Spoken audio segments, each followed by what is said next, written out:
Welcome back po sa aking munting channel, Mr. Ukol. Nandito na naman po ang inyong lingkod para magbigay ng tips at giya para po sa araw ng Miyerkules, March 11, 2026, kung saan ay meron tayong 7 races as usual.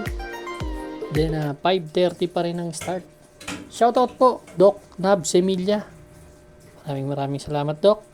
Kay Kuya Buboy Semilla, shoutout kay Boss RB Borja, kay Hil Manzano, maraming salamat sa iyong pinadala. Armando Pakingan, Alexander Cristobal, June Fos, Bobby Salsos, Fernan Mijares, Francis Tonido, shoutout sa inyong lahat. Yan. Maraming salamat sa suporta po, pati dyan sa aking FB page na Mr. Ukol Carrera Tipsters TV. Shoutout sa inyong lahat po dyan, mga silent supporter natin. Start na po tayo. Race number 1, ito po yung ating winner take all event, covers races 1 to 7. Meron tayong 7 entries, 16 betting options lang tayo dito. Dito sa karera na to, 3-year-old and above maiden race placers. Ang first choice ko po, entry number 2 na si Out of the Blue. Si Out of the Blue, ang huling takbo last February 25, segundo po yan kay Forever King, nagtala ng 1.16, pero may 115.4 yan last February 11 nung tumakbong panlima lang dumating kay Go Santino Go. Yan ang aking first choice. Ang second choice ko po, entry number 1 si Bella Fontana. Ito medyo kumilos na nakaraan, tumimbang ng pang-apat to. Doon din kila Forever King. O pangatlo o pang-apat, yan ang tinimbang niyan. Medyo talo lang sa post position pero malakas rumimate. Nakita ko meron na si Kabayo. Kahit pa paano. Race number 1, first choice number 2, Out of the Blue. Second choice number 1, Bella Fontana. Good luck po. Race number 2 na po tayo, bayan karerista. Ito naman po yung ating Pick 6 event, covers races 2 to 7. 7 entries ulit tayo dito. Ganun pa rin, 16 betting options lang. 3-year-old and above maiden race placers. Pareho nung race number 1. Ayos, magkagrupo lang pala to. Dito sa race number 2, ang first choice ko, number 4, Rapido. Si Rapido, may magandang tempo kasi to. Nagtala ng 128.6 sa 1,400 meters. Nung tumirsero to kila Isabel Macintosh. Pangatlo dumating to, pero may best time na 114 ha. May best time na 114 yan sa nubaturan niya. Si Rapido, isang matuli na kabayo. Pwede rin parimatihin yan si Rapido. Ang second choice ko, number 7, si Do Not Give In. Napanood ko naman yung nubaturan yan last February 25. Nagtala ng 117.6, 26 medya ang dating, pero mabagal lang lundag, pero kita ko nakapigil si Kabayo. Baka tagong prueba, mahirap nang mawalan ito. Ang third choice ko, number 1, si You Can Bet On Me.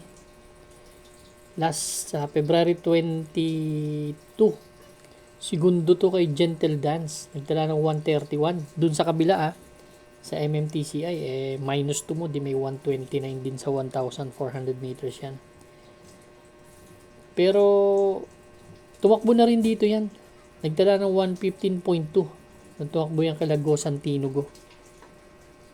Si You Can Bet On Me. Bibigyan akong third choice. Yun na pala yung third choice.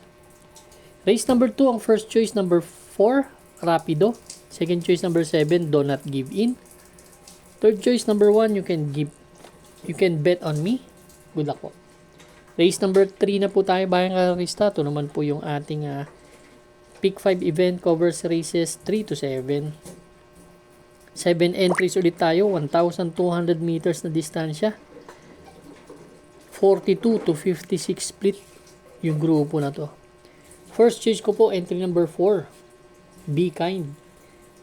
Actually, impressive yung tinakbo nakaraan nito eh.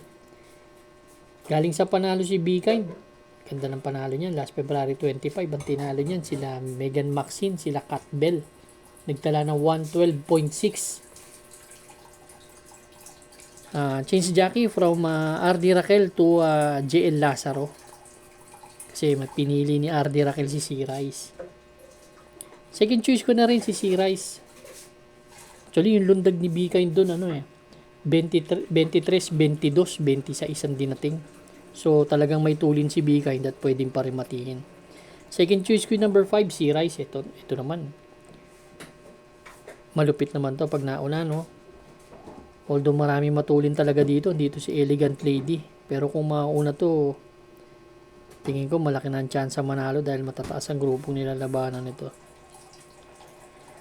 Race number 3 ang first choice. Entry number 4, B-Kind. Second choice number 5, C-Rice. Good luck po.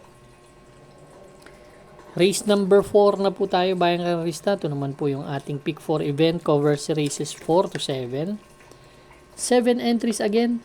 1,200 meters na distansya. 42 to 56 split na grupo.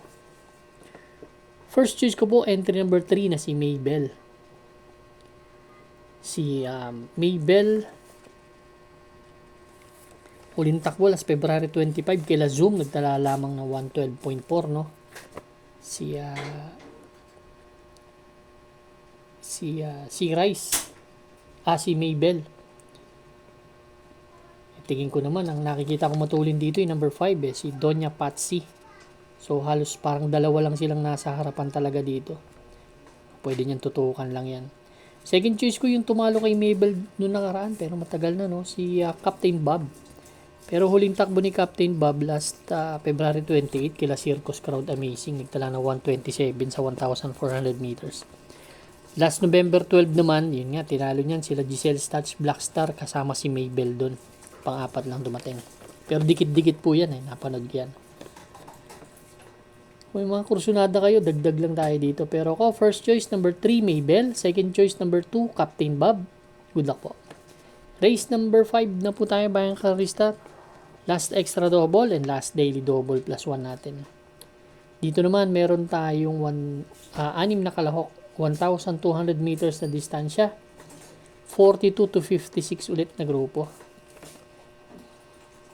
Dito ang gusto ko yung entry number 1 na si Bolshevik. Si Bolshevik, isang matuli na kabayo. Last February 25, si B-Kind po ang tinalo niyan pero pang-anim lang dumating. Tala na 114.2 pero sinabayan niya si B-Kind sa harap ha. Taas na grupo po yun. Kukumpara mo dito sa grupo na to talaga. From OP Cortez tapos JB Hernandez ang inete. Kaya tingin ko malaki na chance ang manalo ni Bolshevik dito. Di bandera pa, din nasa balya. Napahilingin natin. Kaya susuluhin ko po, Bolshevik. Good luck po. Race number 6 na po tayo, bayang karista. The penultimate race, last double natin. We have 8 entries po dito, but 7 in betting numbers lang tayo. 1,200 meters distance, 57 to 70. Medyo mataas na grupo, no? First choice ko po number 6 na si Great Sashi. Si Great Sashi last February 25 kila Red Queen. Medyo mabigat ang grupong nakalaban Sila Red Queen ang nakalaban. May 143 po sa 1,650 meters yan na preba si Great Sashi. Isang matuli na kabayo. Pwedeng pa rin matiin. Kaya na aking first choice. Second choice ko po si Quencio. Ito naman galing sa panalo last February 15. Ang tinalo si Justifiably So sa distansyang 1,400 meters. Sila Catral. Tala po na 125. Bibigyan kong third choice. Tingin ko may panalo rin si Tadeus. Sa kay ni JL Lazaro. Isang deremate pero malaking kabayo at mataas yung grupo rin. Race number 6. First choice po. Number 6. Great Sashi. Second choice number 1A. Quencio. Third choice po number 2, Tadeus. Good luck po. Race number 7 na po tayo, bayang karista. Ito naman po yung ating last and final race for Wednesday night racing, paratingan po ng ating mga exotics. Winner take all, pick 6, pick 5, pick 4, last extra double, and last daily double plus 1. Ito po yung nakikita kong isa sa napakahirap din na karera. Parang anybody's race tong karera na to. 8 entries, 1,200 meters distance, 17 to 41 split. Dito kayo magdagdag. Nakita ko, halos karamihan may di bandera eh. Kaya ang pili ko, isang di bandera, si West Tower. Si West Tower, ang huling takbo nito, last August 6 pa. Last 2025, no? Sa 42 to 56 pa yata yun. Isang di banderang kabayo to, pero nanalo po, pinarimati to. Si West Tower, yung last year pa. Pero nagtrangko po yan dito, nagtala po ng 128 and a fraction sa 1,400 meters dito sa PJC. Kaya tingin ko, pag-asang manalo to. Second choice ko, number 1, Believe in Me. Sakay ni JC De La Cruz. Ito may tulin na pwedeng isunod. Gusto ko yung post position. Kaya yan ang aking second choice. Third choice ko po si One of a Kind. Nanalo na to dito. Kaya isang di bandera din na kabayo. Halos kasi di bandera lahat eh. Yan ang nakikita kong kareran to. Kaya pagalingan na lang ng diskarte at pagandahan ng post position.